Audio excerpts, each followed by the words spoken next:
এই তুই হেনে বসে কি করতেছিস? শিগগিরই বাড়ি যা, না সর্বনাশ হয়ে যাবে না। কে মিয়া ভাই, ঘরে কি হইলো? এই শিগগিরই ঘরের ভিতর যা, তোর ঘরের ভিতর সাপ উঠেছে। তোর বউ বলে ঘরের ভিতর শুয়ে রয়েছে।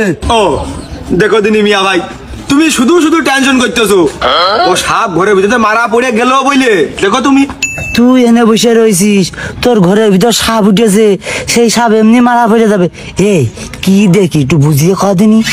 আর মিয়া ভাই, আজ 12টা বছর, টানা 12টা বছর আমি যে কাল নাগিনীর সাথে বসবাস করতেছি, ও কাল নাগিনীর কাছে এ সামান্য জাত ধরা কিচ্ছু না। একটু পরে দেখো মারা পড়ে গেল বলে। একই সাথে 12টা বছর খাচ্ছি, ঘুমাচ্ছি, শুচ্ছি, সব করতেছি একসাথে ওই কাল নাগিনীর সাথে। তাহলে ওই কাল নাগিনীর সামনে ও জাত ধরা টেকে বিশ্বাস না দেখেন একটু। ও ওই দেখো মিয়া ভাই, কতি কতি ওই দেখো দেখো। ওরে পুঁতে ফেলবা নে।